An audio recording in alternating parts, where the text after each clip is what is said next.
అపోస్తుడైన పౌలు వారు తన 3వ సువార్త దండయాత్రలో ఎఫెసీ పట్టణానికి వచ్చిన అనుభవాన్ని మనం ధ్యానిస్తూ ఉన్నాం. ఈ ధ్యానంలో ప్రాముఖ్యంగా దేమేత్రి అనే కంసాలి గురించి మనం విన్నాం. లాస్ట్ ఎపిసోడ్లో అర్తిమీదేవి, రోమియోలు ఆవిడనేమనేవాళ్ళు, డయానాని గురించి చక్కటి సందేశం మనం వినటానికి ప్రభు కృప చూపించారు. ఈరోజు అపోస్తులైన పౌలు వారికి సహాయం దొరకదు అని అనుకున్న స్థలంలో ఆశ్చర్యకరమైన సహాయాన్ని దేవుడు పంపించారు. వాస్తవంగా ఇక ఎఫెసీ పట్టణంలో పౌలు పని అయిపోయింది అన్న పరిస్థితి. ఎఫెసీ పట్టణస్తులంతా ఆ మైదాన ప్రాంతానికి వచ్చి ఎఫెసీ పట్టణంలో ఒక పెద్ద స్టేడియం ఉంది. ఆ స్టేడియం టిల్ డేట్ ఎప్పటికి కూడా ఉంది. ఒకటి అర్తిమీదేవి గుడి చాలా చారిత్రాత్మకమైనది. రెండవది ఎఫెసీ పట్టణంలో ఒక పెద్ద స్టేడియం, దాన్ని నాటకశాల అని అంటారు. ఇక పౌలు వారిని ఆ నాటకశాలలో నిలవబెట్టి స్టేడియం చుట్టూత ఎఫెసీ పట్టణస్తులు గుమిగూడి రాళ్ల వర్షం కురిపించో, క్రూరమృగాలను పంపించో, లేదు రంపంతో కోసో విచక్షణ రహితంగా పౌలు వారిని చంపాలి అని దరిదాపుగా ఈ కంసాలికి చెందిన దేమేత్రికి చెందిన వారంతా సిద్ధపడ్డారు. ఇక పౌలు బ్రతికి బట్ట కట్టలేడు అని అనుకున్న పరిస్థితుల్లో కూడా బహు ఆశ్చర్యకరంగా, బహు అద్భుతంగా పౌలును ఆ కాలంలో దేవుడు తప్పించాడు. ఎరిగిన వారి ద్వారా కాదు, మునుపు పరిచయస్తుల ద్వారా కాదు, గడిచిన దినాల్లో పౌలు వారికి పరిచయం ఉన్న వ్యక్తుల ద్వారా కాదు, మునుపెన్నడూ ఎరుగని వ్యక్తుల ద్వారా ఆశ్చర్యకరమైన సహాయాన్ని పంపించి పౌలును తప్పించాడు. ఎలా తప్పించాడు, ఆ ఎఫెసీ పట్టణంలో ఏం జరిగింది, ఒక్కొక్కటి మనం ధ్యానించుదాం రండి. అపోస్తుల కార్యాలు 19వ అధ్యాయం 28వ వచనం నుంచి 41వ వచనం వరకు చాలా వచనాలు ఉన్నాయి. ఇవన్నీ చదవటానికి మీరు ఇంకా వాక్యం తెలుసుకోవాలంటే మీరే వ్యక్తిగతంగా ఆ మాటలు ధ్యానించండి. మెట్టుకు 28వ వచనం నుంచి నేను చదువుతాను. 28 నాతో కలిసి చెప్పండి. వారు విని రౌద్రముతో నిండిన వారై, దేంతో నిండారు? కోపం కూడా కాదు. కోపానికి రౌద్రానికి ఉన్న తేడా ఏంటి? కోపం ముదిరితే రౌద్రం అంటే పిచ్చికెక్కింది వాళ్ళ కోపం, స్థాయి దాటింది. వారు రౌద్రముతో నిండిన వారై ఎఫెసీల ఆర్తిమాదేవి మహాదేవి అని కేకలు వేసిరి. పట్టణము బహు గలిబిలిగా ఉండెను. వారు పౌలుతో ప్రయాణమై వచ్చిన మాసిదోనియా వారైన గాయిను, అరిస్తర్కును పట్టుకొని దొమ్మిగా నాటకశాలలో జొరబడిరి. తమ్ముడు అది రెడీగా ఉందా? పౌలు జనుల సభ యొద్దకు వెళ్ళదలిచెను, కానీ శిష్యులు వెళ్ళనీయలేదు. ఎక్కడికి వెళ్ళాలనుకున్నాడట పౌలు? చెప్పాలి. అలాగని పౌలు వారిని మనం మూర్ఖుడని అనలేం, కానీ దేవుని కొరకు ప్రాణం పోగొట్టుకోవటానికి కూడా తెగించినోడు. అంటే ప్రాణం కంటే ప్రభువుని ఎక్కువ ప్రేమించాడు. ఆ నాటకశాలలోకి వెళ్తే చంపుతారని తెలుసు, ఏదో జరిగిద్దని తెలుసు, అయినా అక్కడికి వెళ్ళటానికి పౌలు సిద్ధపడ్డాడు. పౌలు సిద్ధపడితే శిష్యులు ఏం చేశారట? వెళ్ళనీయలేదు. తర్వాత మరియు ఆసియా దేశాధికారులలో కొందరు అతనికి స్నేహితులయ్యుండి అతని యొద్దకు వర్తమానం పంపి, నీవు నాటకశాలలోకి వెళ్ళవద్దని అతన్ని వేడుకొనిరి. సరే, 34వ వచనం చూడండి. 34వ వచనం. అయితే అతడు యూదుడని వారు తెలుసుకున్నప్పుడు అందరూ ఏకశబ్దముతో 2 గంటల సేపు ఎఫెసీల ఆర్తిమాదేవి మహాదేవి అని కేకలు వేసిరి. ఎన్ని గంటల సేపు? ఎట్లా? అరే మనం ఒక 5 నిమిషాలు స్తుతి స్తోత్రం చెప్పడానికే మనకు ఆయాసం పాయాసం అయిపోద్ది. ఇక చూడండి, ఒక 5 నిమిషాల తర్వాత మన మొఖాలు చూస్తే వర్షానికి తడిచిన కోడుల్లాగా, బలవంతో కోల్పోయిన వాళ్ళలాగా, సంవత్సరాల తరబడి భోజనం చేయని వాళ్ళలాగా ఉసూరుమంటూ ఉంటారు. వాళ్ళు ఎన్ని గంటలు తమ్ముడు? 2 గంటల సేపు ఏకబిగువున ఆర్తిమాదేవి మహాదేవి అని అంత భయంకరంగా కేకలేశారు. ఆ స్టేడియం చుట్టూత గుమిగూడి. ఎందుకంటే ఒకటే లక్ష్యం, పౌలును చంపాలి, సజీవంగా ఎఫెసీ పట్టణంలో నుంచి పౌలు బయటికి వెళ్ళకూడదు అని వాళ్ళు కంకణం కట్టుకున్నారు. అలాంటి పరిస్థితుల మధ్యలో, విన్నారా, అలాంటి పరిస్థితుల మధ్యలో పౌలును దేవుడు ఎలా తప్పించాడంటే, ఇందాక మనం చదువుకున్న మాటలో పౌలేమో ఆ నాటకశాలలోకి వెళ్ళి ఏమో ఆఖరిసారిగా వాక్యం చెప్పాలనుకున్నారో, ఎప్పుడైనా చచ్చిపోయేదేగా, చంపితే చంపుతారు, సో వాట్ అన్నట్లుగా ధైర్యం చేసి వెళ్దాం అనుకున్నారో ఏమో, కారణం తెలీదు. అయితే శిష్యులు అతనిని వెళ్ళనివ్వలేదు అని రాసి ఉంటుంది. ఆడికెళ్తే ప్రమాదం శిష్యులకు తెలుసు. పౌలా నువ్వు వెళ్ళొద్దు అన్నారు. దాంతోపాటు ఎఫెసీ పట్టణంలో అపోస్తలుడైన పౌలు వారితో గతంలో స్నేహం చేసిన అధికారులు కొంతమంది ఉన్నారు. ఆ అధికారులు వచ్చి, పౌలా ఇప్పుడు పొరపాటున నాటశాలకు వెళ్ళొద్దు, వెళ్ళేవా నేను సజీవంగా బయటకు రానివ్వరు, నువ్వు చేయాల్సిన సేవ ఎంతో ఉంది, దయచేసి ఆ నాటకశాలకు వెళ్ళొద్దని పౌలును ఆటంకపరిచి అక్కడికి వెళ్లకుండా పౌలును వాళ్ళు తప్పించినట్లుగా లేఖనాల్లో చూస్తూ ఉన్నాం. దైవజనమా, ఇక్కడ మనం నేర్చుకోవాల్సిన మొట్టమొదటి దివ్యమైన పాఠం ఏంటంటే, పలానా చోట ప్రమాదం ఉంది అని మనకు తెలిస్తే, అక్కడ ప్రమాదం ఉందని తెలిసి కూడా తెలిసి మనం ప్రమాదంలో చిక్కుకోకూడదు. పలానా పని చేస్తే అపాయం కలుగుతుంది అని తెలిసి కూడా అతి విశ్వాసంతోనో తెగించో మూర్ఖంగానో మనం అడుగులు వేయకూడదు. దీని గూర్చి అపోస్తలుడైన పౌలు వారు దీనిని గూర్చే మన ఆరాధ్య దైవం ప్రభు అయిన యేసుక్రీస్తు వారు మాట్లాడుతూ, ఆ కాలంలో క్రైస్తవ సంఘానికి కానీ, ఈ కాలంలో దైవ సేవకులకు కానీ, మీకు కానీ, నాకు కానీ ప్రభు ఇచ్చేటువంటి సందేశం ఏంటంటే, శిష్యులరా, మిమ్మల్ని తోడేళ్ల మధ్యకి పంపిస్తూ ఉన్నాను. మీరెవరు? గొర్రెల్లాంటి వాళ్ళు. మీరు గొర్రెలు, అమాయకులు. కానీ మీ చుట్టూతో ఉన్నవాళ్ళు ఎలాంటి వాళ్ళు? పెద్దగానండి, మీ చుట్టూతో ఉన్నవాళ్ళు తోడేళ్ళు. అవకాశం దొరికితే చీల్చి చంపేద్దాం అని ఎదురు చూసేటువంటి బ్యాచ్. తోడేళ్ళ మధ్యకి నేను మిమ్మల్ని పంపిస్తున్నాను. తోడేళ్ళ మధ్యకి వెళ్తున్న మీరు గొర్రెల్లాగా ఉండొద్దు. విన్నారా? గొర్రెల్లాగా ఉండొద్దు. మరి ఎలా ఉండాలి? పాము వలె వివేకులను, పావురము వలె నిష్కపుటులయుండుడి అని అంటాడు. ఎలా ఉండాలట? లైవ్ చూస్తున్న బిడ్డలారా, ఒకసారి నాతో కలిసి చెప్పండి. పాము వలె వివేకులను, పావురము వలె నిష్కపుటులనయుండుడి. నాకు ఆశ్చర్యాన్ని కలుగు చేసేటువంటి మాట ఏంటంటే, దేవుడు దేని దగ్గర నుంచి పాఠం నేర్చుకోమంటున్నాడు? నేనంట, నేర్చుకునే స్వభావం నీలో ఉండాలే కానీ చెడ్డోడ్లో నుంచి కూడా దివ్యమైన పాఠం నువ్వు నేర్చుకోగలుగుతావు. నేర్చుకునే మనస్తత్వం నీకు ఉండాలే కానీ, నేర్చుకునే మనస్తత్వం నీకు లేదనుకోండి, మంచోడి దగ్గర కూడా పాఠం నువ్వు నేర్చుకో. విన్నారా? యేసయ్య దేని దగ్గర నుంచి పాఠం నేర్చుకోమంటున్నాడు? నాకు ఆశ్చర్యాన్ని కలుగు చేసే విషయం ఏంటంటే, పాము దగ్గర నుంచి పాఠం నేర్చుకోమంటున్నాడు. దైవజనమ, సృష్టిలో ప్రతి మనిషిలో మంచి ఉంటుంది, చెడు ఉంటుంది. 100కు 100 పాళ్ళు చెడ్డోడు లేడు, అలాగనే 100కు 100 పాళ్ళు మీరు 100కు 100 పాళ్ళు మంచివాళ్ళు అనుకుంటున్నట్టున్నారు.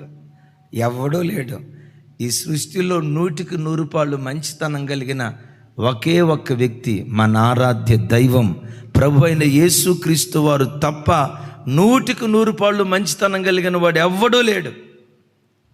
ఒక్కళ్ళు కూడా ఆమె ఏం చెప్పలా అంటే మీకు 1000% మంచితనం ఉన్నట్టుంది.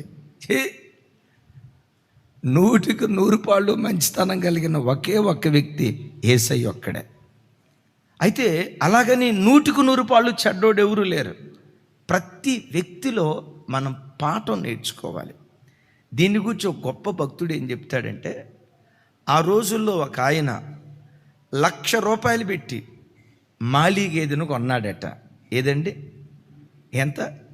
ఈ రోజుల్లో కాదు, ఈ రోజు అంటే 1,00,000 అంటే ఆఫ్టర్ ఆల్. ఆ రోజుల్లో చెప్పాలి గట్టిగా, ఎంతను పెట్టి? ₹1,00,000 పెట్టి మాలీ గేదెను కొన్నాడట. ఎందుకో తెలుసా? ఇది అచ్చం పాలే ఇస్తుందని. మొత్తానికి పాలు తీయటానికి గేదె దగ్గరికి వెళ్తే అది పేడ కూడా వేసిందట. అంటాడట, ఏయ్ ₹1,00,000 పెట్టి కొన్నా, నువ్వు అచ్చంగా పాలే ఇయ్యాలా, పేడ వేయటానికి వీల్లేదు, 1,00,000 పెట్టి కొన్నా, నువ్వు పేడ వేయాలంటాడట. దానికి నోరుంటే, ఒరే పాగల్, ఒరే పిచ్చోడా, నేను నేను పేడ వేస్తా, పాలు ఇస్తా, పాలు తాగు, పేడ బయట బారి. కొంతమంది ఏం చేస్తారో తెలుసా? అచ్చం పేడే తాగుతారు. ఎదుటోడేసే పేడ అంటే ఎదుటోడిలో ఉన్న బలహీనతలు ఉంటాయి చూసారా, ఆటి కూర్చే మాట్లాడుకుంటారు. కానీ ఎదుటోడు ఇచ్చేటువంటి పాలు, ఎదుటోడిలో ఉన్న శ్రేష్టత గ్రహించలేని గుడ్డితనం కొంతమందికి ఉంటుంది. కొంతమందికి ఉండే అతి విశ్వాసం ఏంటో తెలుసా? నేను ఒక్కడనే మంచివాడిని, ఇక భూమి మీద అవునా, నేనంట ఆడిని మించిన చెడ్డోడు భూమి మీద లేడు. అంటే మనిషికి ఉండే అభిప్రాయం ఏంటంటే, నేను ఒక్కడనే భూమి మీద మంచోడిని, ఇక అందరూ చెడ్డోళ్ళు అన్న అభిప్రాయం ఉంటుంది. దైవజన్మ, ఒక చెడ్డ వ్యక్తిలో నుంచి కూడా దేవుని బిడ్డలు పాఠం నేర్చుకునేటువంటి వారిగా ఉండాలి. ఇప్పుడు యేసయ్య దేని దగ్గర నుంచి పాఠం నేర్చుకోమంటున్నాడు? ఇప్పుడు ఆదికాండంలో పాముకి ఏమైనా ఘనమైన స్థానం ఉందా? చెప్పాలి కొంచెం గట్టిగా. రాత్రిపూట ఒకవేళ పాము కళ్ళలో వచ్చింది అనుకోండి, ఆహా అద్భుతమైన కళ్ళ వచ్చిందండి రాత్రి అని మైమరిచిపోతారా? నిద్రలో నుంచి తుల్లిపడి లెగుస్తారా? ఇంకోసారి ఆ కళ రావాలనుకుంటారా? ఎవరు అనుకోరు. నేనంట అలాంటి చెడ్డ పాములో నుంచి కూడా పాఠం నేర్చుకోమంటాడు. ఎందుకు పాములో నుంచి నేర్చుకునే పాఠం ఏంటంటే, అంటాడేసయ్య పాము వలె వివేకులను, పావురము వలె నిష్కపటులనయుండుడి అని అంటాడు. అర్థం కాని విషయం, పాములో ఉన్న వివేకం ఏంటి? పాములో అంత వివేకం ఉందా? మనిషి నేర్చుకునే అంత వివేకం, ఆఫ్టర్ ఆల్ విషసర్పంలో మనిషి నేర్చుకునే అంత వివేకం ఉందా? ఎస్, వివేకం ఉంది కాబట్టి ప్రభు ఆ మాట అన్నాడు. ఏంటి పాములో ఉన్న వివేకం? అటు నుంచి పాము వస్తుంది, ఇటు నుంచి మనం వెళ్తున్నాం. అడుగుల సవ్వడి వినటంతో పాము మనల్ని చూసింది, మనం పామును చూసాం. వీళ్ళిద్దరిలో ఎవరు ఎక్కువ భయపడతారు? మనం ఎక్కువ భయపడతామో పాము ఎక్కువ భయపడిద్దా?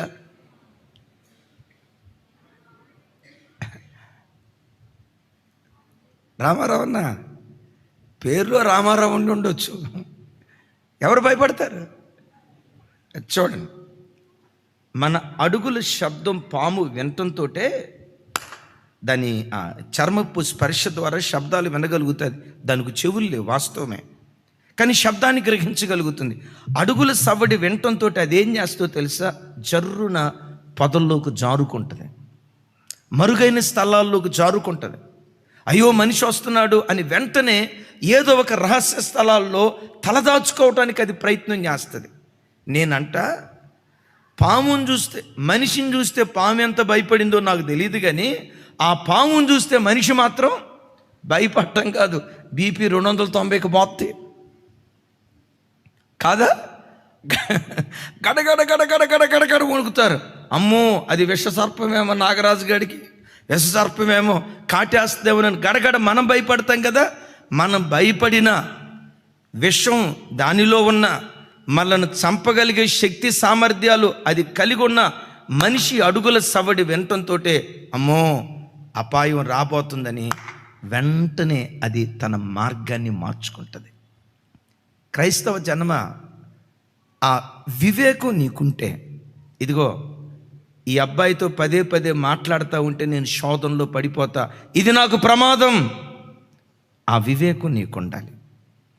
ఈ అమ్మాయితో మాట్లాడితే నేను శోధించబడుతున్నా, అయ్యో నేను పాపంలో పడిపోయే అవకాశం ఉంది, వద్దు, ఈ స్నేహం నాకొద్దు, ఆ వివేకం నీకుండాలి.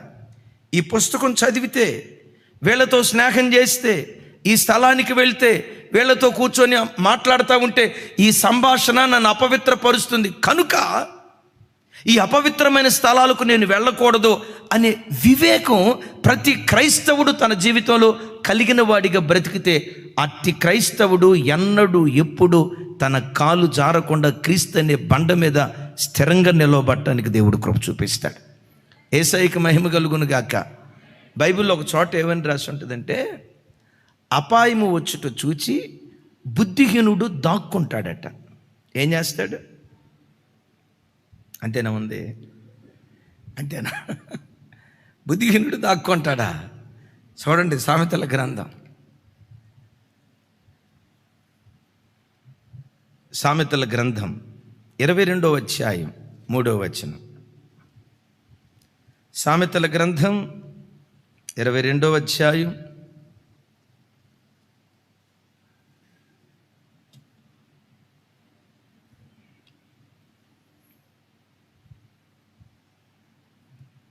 3వ ఆ మాటలు. బుద్ధిమంతుడు, పెద్దగా, బుద్ధిమంతుడు అపాయము వచ్చుట చూచి దాగును, జ్ఞానము లేనివాడు ఎవడు? దైవజనమ, బుద్ధివంతుడట, ఇదిగో దీని వలన నాకు అపాయం కలుగుతుంది, ఈ పుస్తకం వలన నాకు అపాయం కలుగుతుంది, ఈ స్నేహం వలన నాకు అపాయం కలుగుతుంది, వీళ్ళ సహవాసం వలన నాకు అపాయం కలుగుతుంది, ఈ వస్తువు వలన నాకు అపాయం కలుగుతుందని ఎరిగి, దీనివల్ల నాకు అపాయం కలుగుతుందని అపాయం కలుగు చేసే స్థలాలకు, వ్యక్తులకు, వస్తువులకు తను దొరకకుండా దాక్కుంటాడట. పాములాగా వివేకంగా ప్రవర్తిస్తాడట. జ్ఞానం లేనాడు ఒక పిల్లోడు కనపడ్డాడు. అప్పుడే బాప్తిస్మం తీసుకుని మందిరానికి వస్తున్నాడు. అంత మునుపు కొంచెం తాగే అలవాటు ఉండేది. బాప్తిస్మం తీసుకున్నాడు, మానేసాడు తాగుడు. ఒకరోజు నేను వస్తూ ఉంటే సబ్స్టేషన్ దగ్గర పాతకాలపు స్నేహితులు, ఏది తాగుబోతులు స్నేహితులు, వాళ్ళతో కలిసి కూర్చున్నాడు. నేను వస్తూ అన్నా, తమ్ముడా నువ్వు ప్రభు దగ్గరికి వచ్చావు, ఒకప్పుడు నువ్వు వాళ్ళ మధ్యలో ఉండేవాడే, వాళ్ళ స్నేహాన్ని విడిచిపెట్టి ప్రభు దగ్గరికి వచ్చావు, మరలా నువ్వు వాళ్ళతోనే స్నేహం చేస్తే జారిపోతావు, జాగ్రత్త, మరలా అపరాధంలో పడిపోతావు, జాగ్రత్త. బైబిల్ ఏమంటుందో తెలుసా? నిలవబడిన వాడు తాను పడిపోకుండా ప్రతి క్షణం జాగ్రత్తగా చూసుకోవాలి. నేను నిలవబడ్డాను, నాకు తిరుగులేదు అని ఎవ్వడూ అనుకోవటానికి వీల్లేదండి. 50 సంవత్సరాలు నిండిన దావీదును సాతానుగాడు పడగొట్టలేదా? అరే ముసలితనంలో పడగొట్టాడండి.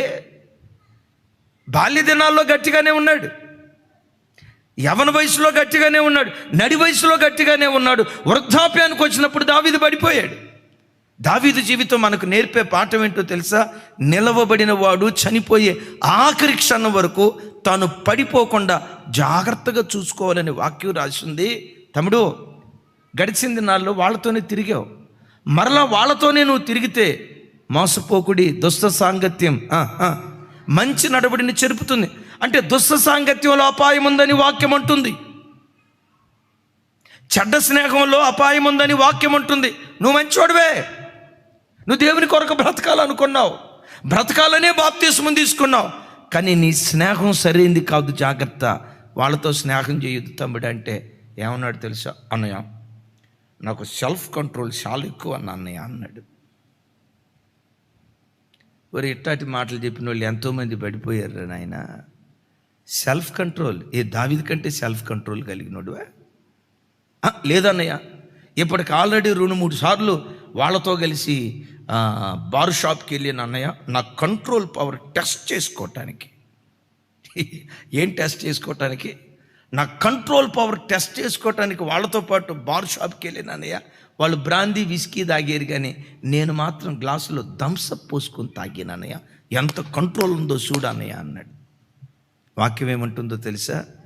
బుద్ధిమంతుడు అపాయము కలుగుట చూచి,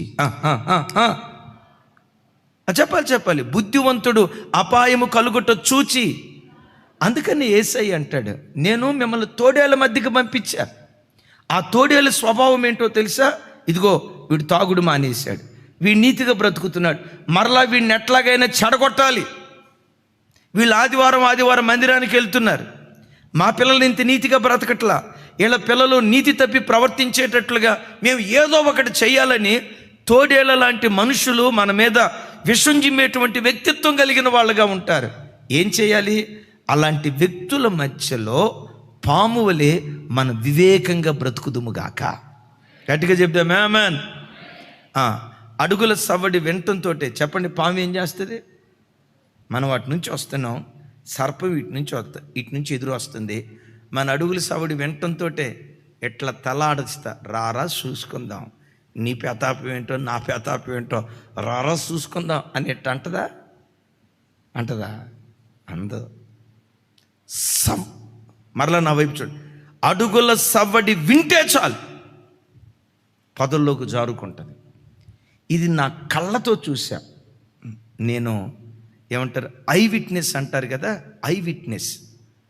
బ్రదర్, ఐ విట్నెస్ని తెలుగులో ఏమంటారు? రైట్, ప్రత్యక్ష సాక్షి.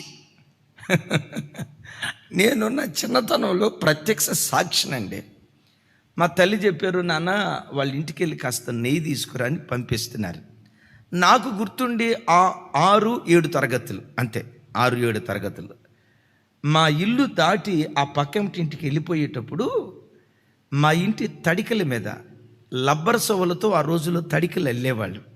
ఎప్పట్లాగా ఇటుక, సిమెంటు, గోడ దేవుని దయ వల్ల ఆ రోజుల్లో లేదు.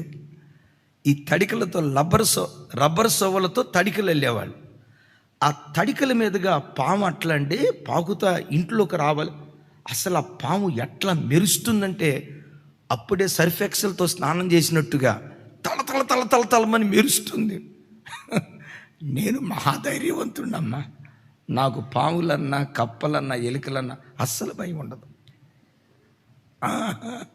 అంత ధైర్యం నాకు, అస్సలు భయం ఉండదు. ఇక దాన్ని చూడటంతో బోల్ట్ అని పరిగెత్తి ఇంట్లోకి, అమ్మా పావని. మొత్తానికి వాళ్ళు వచ్చారు, కనపట్ల. వాళ్ళు అన్నారా, నువ్వు అసలే నంబర్ 1 పిరికోడురా, నువ్వు ఏ బలినో చూసుంటావు, ఏ కప్పనో చూసుంటావు, ఎక్కడుందరా పావు అంటే నేను అన్నా. అంటే బలికి పావుకు తేడా నాకు తెలియదా? నువ్వు ఏ బలినో చూసుంటావు, నోరు మీరా అంటున్నారు వాళ్ళు. లేదు నాన్న, నేను పావునే చూసా, అది ఇంత పొడుగుంది, సర్ఫ్ ఎక్సెల్తో స్నానం చేసినట్లుగా తల మెరుస్తుంది దాని చర్మం అని అంటే, సరే ఈ లోపు ఎవరు అన్నారు, బాబు అక్కడ పత్యం ఉంది కదా, పత్యం ఉంది కదా, ఆ వామిలో ఏమన్నా ఉందేమో చూడండి అన్నారు. ఆ వామి నాకు తెలిసి ఇంత ఎత్తు ఉంటుంది. ఆల్మోస్ట్ 95% ఆ పత్తి వామంతా తీసేశారు, ఎక్కడే కనపట్ల. జస్ట్ ఇంకో గుప్పెడు పత్తి వామి, జస్ట్ ఇంకో గుప్పెడు ప్రత్యే ఉంది. ఏమంటారు వాటిని? మీకు అర్థమైంది కదా, అంతే. ఈలోపు ఊరోళ్ళు అందరూ చేరి అందరూ అంటారు, మీ అబ్బాయి డెఫినెట్గా బల్లినే చూశాడు, పత్తి అంతా తీసేసిన, పత్తి వామంతా తీసేసిన, అది కనపడలేదంటే ఇంకెక్కడుంది? ఏ కప్పనో చూసుంటాడు, ఏ తొండనో చూసుంటాడు, ఏ బలినో చూసుంటాడు అంటారు వాళ్ళు. నేనంట, అంటే బల్లికి పాముకు తేడా నాకు తెలియదా? బల్లి ఎంత ఉంటుంది? ఇంత. పాము ఎంత ఉంది? వాళ్ళు అంటారు, మరి ఉంటే కనపడాలిగా, అది నాకు తెలియదు. నేను చూసింది మాత్రం నిజం, నేను పావును చూసా అంట. వాళ్ళు అంటారా, నువ్వేదో చూసావు, ఏ కప్పనో బల్లినో చూసావు, లేదులే ఇక్కడ అన్నారు. ఈలోపు పెద్ద ఆయన అన్నాడు, ఇంకో గుప్పిడే ఉంది కదా పత్యము, ఆ గుప్పిడి తీయండి అన్నారు. నాకు ఇప్పటికీ గుర్తు, చిన్నయ్య అనే ఒక ఆయన, అలాగని చిన్నయ్య కాదు, పెద్దయ్య ఆయన. ఆ చిన్నయ్య ఏం చేసాడో తెలుసా, ఆ గుప్పెడు పత్తిని, ఆ పత్తివామిని అట్లా చేత్తో పట్టుకొని ఇట్లా పైకి అన్నాడో లేదనండి, పుస్సని లేచిందండి. నాకు అప్పుడు అర్థమైంది ఎందుకు దేవుడు అది వివేకం కలిగింది అన్నాడో. ఆ రోజు అర్థమైంది. ఇక్కడ నాకు అపాయం ఉంది అని తెలిస్తే నేనంట, అలాంటి దివ్యమైన వివేకమే నీకుంటే ఎందుకు పాపంలో నువ్వు పడిపోతావు? ఏ సాతాను గారు నిన్ను పడేస్తాడు? ఏ సమస్యలో సాతాను నిన్ను పడగొట్టగలుగుతాడు? అందుకని వాక్యంలో ఏమని రాస్తుందో తెలుసా, నా జనులు జ్ఞానము లేకయే నశించిరి. దేనివల్ల నశించారు? సైతానుగాడు పాడు చేయాల. జ్ఞానము లేక మూర్ఖత్వంతో ఏం చేసినా నాకేమీ కాదు అనే ఆ దురహంకారం మనిషి జీవితాన్ని నాశనం చేస్తా ఉంది. అందుకని దైవజనమ, ప్రతి క్రైస్తవుడు తాను అడిగేసేటప్పుడు పాము వలె వివేకంగా అడుగు వేసే కృప దేవుడు అనుగ్రహించును గాక. నా భక్తి జీవితానికి ఈ వస్తువు వలన ప్రమాదం కలిగేటట్లుంది. ముట్టుకోను. వీళ్ళతో మాట్లాడుతూ ఉంటే నా భక్తి మలినమైపోతున్నట్లుంది. ఈ రోజు నుండి వీళ్ళతో నేను మాట్లాడను. వీళ్ళ ఇంటికి వెళ్ళి కూర్చుంటే ఎక్కువ అసుకైపోతుంది, నాకు సోది ముచ్చట్లు ఎక్కువైపోతున్నాయి. వాళ్ళట్లా వీళ్ళెట్లా ఈ పెంట పోగేసుకునే కార్యక్రమాలు ఎక్కువైపోతున్నాయి. మరోసారి ఈ ఇంటికి నేను వెళ్ళను. ఎందుకు వెళ్ళవు? నా భక్తి మలినమైపోతుంది అయ్యా, నా భక్తి పాడైపోతుంది. ఆ వివేకం ఓ దైవభక్తి కలిగిన బిడ్డగా నీ జీవితంలో ఉంటే ఎక్కడున్నా, ఏ ప్రాంతంలో బ్రతుకుతున్నా నీ భక్తి పాడు కాకుండా కాపాడుకునే కృప దేవుడిచ్చును గాక. చెప్దాం ఆమేన్. అపోస్తులైన పౌలు, నేను నాటకశాలకు వెళ్తాను అంటే వారు వెళ్ళొద్దు అని బ్రతిమలాడుకున్నారు. అక్కడున్న స్నేహితులు కూడా వెళ్ళొద్దని పౌలుతో చెప్పారు. ఒక మాట చెప్తా ఇక్కడ, పౌలుతో పాటు ఉన్న శిష్యులు, పౌలుతో పాటు ఉన్న స్నేహితులు ఎలాంటి వాళ్ళు తెలుసా? ఒక భక్తిపరుని కాపాడుకోవటానికి వాళ్ళ ప్రాణం కూడా అడ్డు పెట్టడానికి వెనుకాడనటువంటి ప్రజలు. గట్టిగా చెప్దాం ఆమేనని. ఎలాంటి వారు వాళ్ళు? మరలా చెప్తాను. ఒక భక్తిపరుని కాపాడుకోవటానికి, ఓ మంచి దైవ సేవకుని కాపాడుకోవటానికి, మన భాషలో చెప్పాలంటే దీపము వంటి దైవ సేవకుని కాపాడుకోవటానికి వాళ్ళ ప్రాణాలు కూడా అడ్డు పెట్టడానికి వెనుకాడని త్యాగం కలిగినటువంటి వ్యక్తులు అపోస్తులైన పౌలుతో పాటు ఉన్నారు. దైవజనమా, ఎప్పుడు సంఘంలో దేవుని బిడ్డలు మంచిగా సేవ చేసే దైవ సేవకులను సంఘం కాపాడుకోవటం నేర్చుకోవాలి. అట్ దట్ సేమ్ టైం సంఘానికి వచ్చే భక్తిపరులైన విశ్వాసులను కాపాడుకోవటం సంఘం నేర్చుకోవాలి. నిస్వార్థంగా సేవ చేసే దైవ సేవకులను కాపాడుకోవటం సంఘం నేర్చుకోవాలి.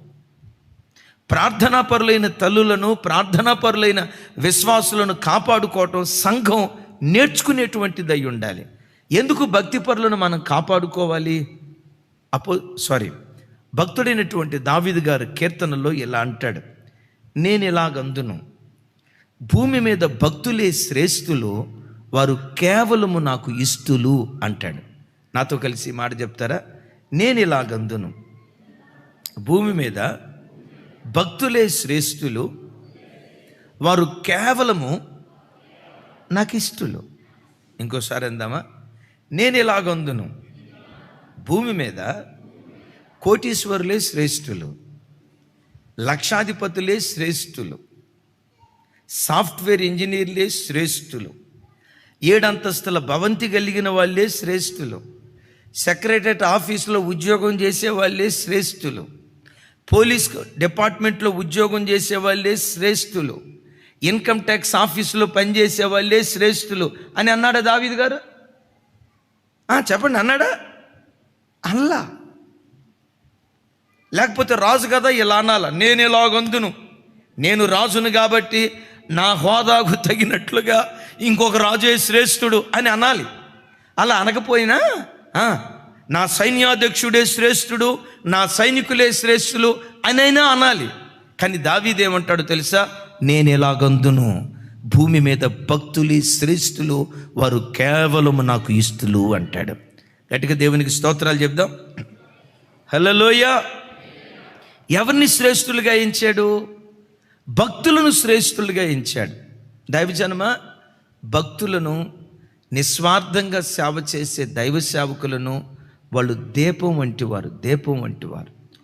పౌలును కాపాడుకోవటానికి పౌలు చుట్టూతో ఉన్నవారు ఎట్లా త్యాగం చేసుకున్నారో ఒకసారి లేఖనాల్లో అదే అధ్యాయంలో చూద్దాం. చూడండి, అపోస్తుల కార్యాలు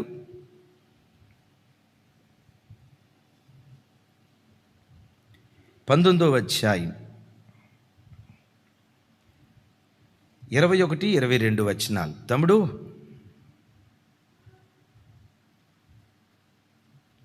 21, 22 వచనాలు చూడండి.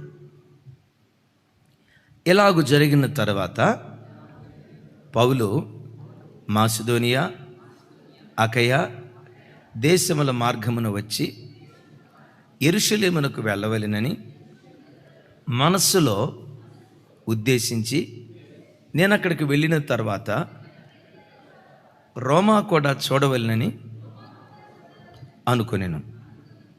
22, అప్పుడు తనకు పరిచర్య చేయు వారిలో తిమోతి, ఎరస్తు అను ఇద్దరిని మాసిదోనియాకు పంపి తాను ఆసియాలో కొంతకాలము నిలిచి ఉండెను.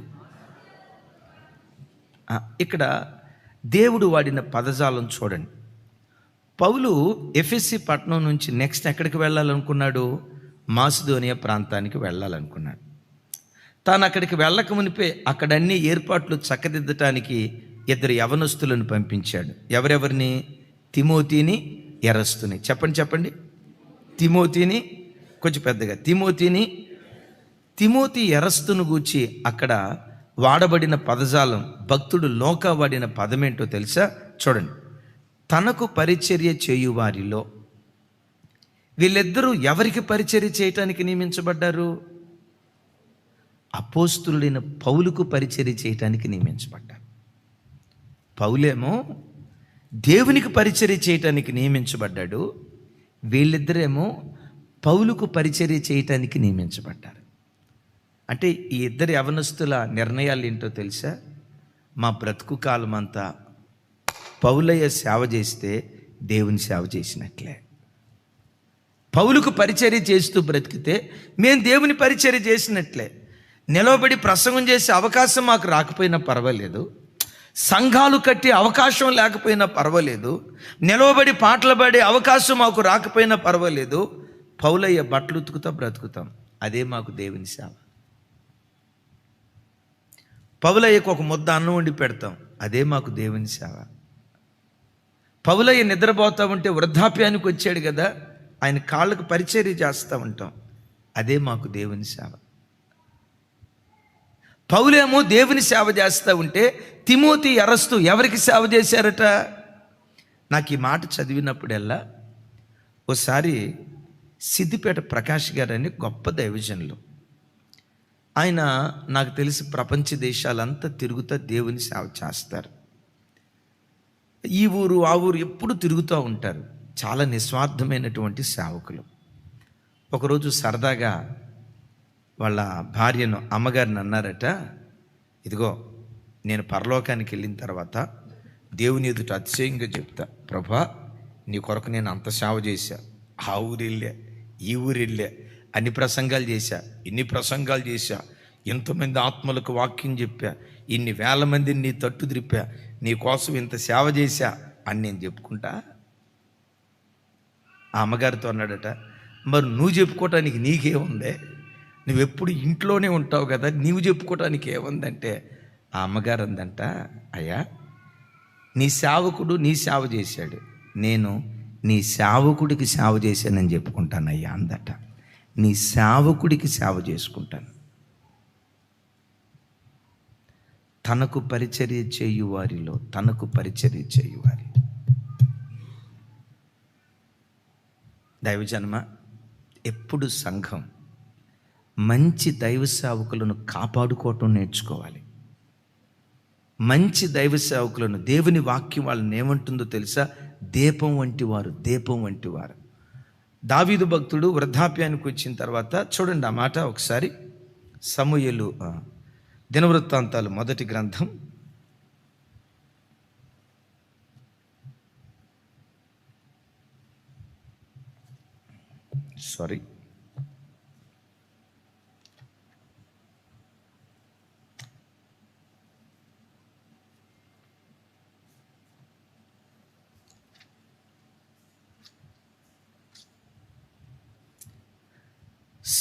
2వ గ్రంథం 16-17 వచనాలు చూడండి. 16-17 వచనాలు. 16-17 వచనాలు. సమూయేలు 2వ గ్రంథం 21వ అధ్యాయం.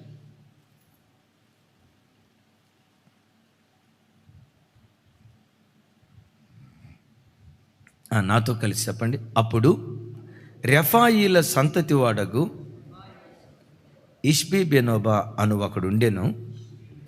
అతడు ధరించుకొని ఉన్న ఖడ్గము కొత్తది, వాని ఈటె 300 తులముల ఎత్తడి గలది. నేను దావీదును చంపెదనని అతడు చెప్పియుండెను. సెరూయా కుమారుడైన అబీషై రాజును ఆదుకొని ఆ ఫిలిష్తీని కొట్టి చంపెను. దావీదు జనులు దీన్ని చూచి, ఇశ్రాయేలీయులకు దీపముగు నీవు ఆరిపోకుండునట్లు నీవు ఇక మీదట మాతో కూడా యుద్ధమునకు రావద్దని అతని చేత ప్రమాణము చేయించిరి.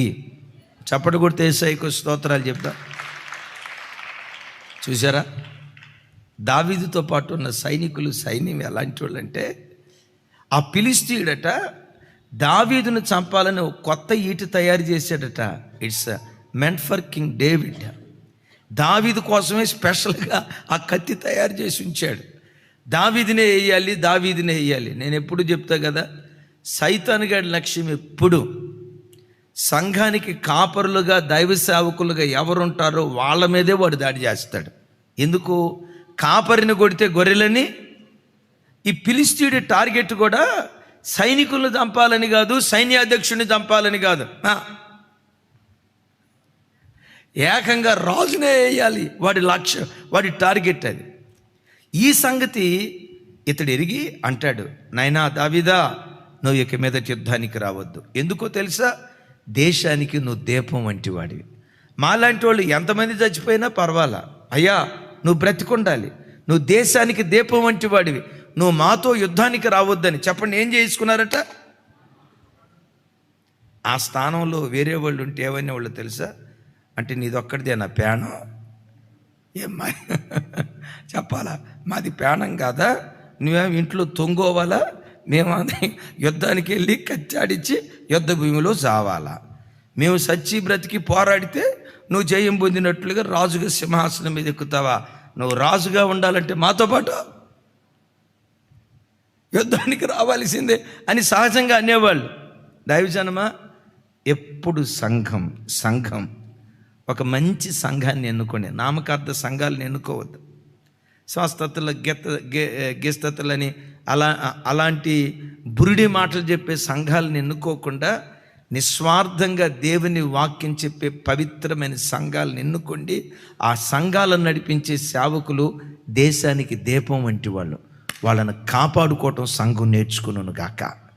రాజశేఖర గారు ఎప్పుడూ ఒక మాట చెప్తారు, ఒక గొప్ప రాజకీయ నాయకుడు చనిపోతే ఆ స్థానంలో అంతకు మించిన గొప్ప రాజకీయ నాయకులు పుట్టుకొస్తారు. ఓ గొప్ప ప్రధానమంత్రి చనిపోతే ఆ స్థానంలో మరో గొప్ప ప్రధానమంత్రి పుట్టుకొస్తాడు. ఒక ముఖ్యమంత్రి చనిపోతే ఆయన స్థానంలో ఆయన తాత అంతకు మించిన మంచి ముఖ్యమంత్రి పుట్టుకొస్తాడు. ఒక మంచి దైవ సేవకుడు చనిపోతే అలాంటి దైవ సేవకుడిని మరలా తీసుకురావటం అది అసాధ్యంతో కూడుకున్నటువంటి పని. దైవజనుడు దీపం వంటి వాడని ఎరిగి అటు స్నేహితులు కానీ, విచిత్రం చూడండి, ఇటు శిష్యులు కానీ, అటు తనతో పాటు పరిచయం చేసే వ్యక్తులు కానీ, పౌలా నీ ప్రాణానికి మా ప్రాణం అడ్డం, నీ ప్రాణానికి మా ప్రాణం అడ్డు పెడతామని వాళ్ళ ప్రాణాన్ని అడ్డుపెట్టి ఈ దైవజనుని కాపాడుకుంటూ వచ్చారు. యేసయ్యకి మహిమ కలుగును గాక. అయితే పౌలు తీసుకున్న జాగ్రత్త ఎఫెసీ పట్టణంలో పౌలును కాపాడలేకపోయింది. అలాగే శిష్యులు ఇచ్చినటువంటి సూచనలు కానీ, తనతో పాటు పరిచర్య చేస్తున్న పరిచారకుల ఆలోచనలు కానీ పౌలుకు ఆ క్షణంలో జీవాన్ని పోయలేకపోయాయి. కొంత ఉపశమనం కలుగు చేసింది. ఎంత జరిగినా ఇందాక మనం చదువుకున్నాం కదా, 2 గంటల సేపు ఆర్తిమాదేవి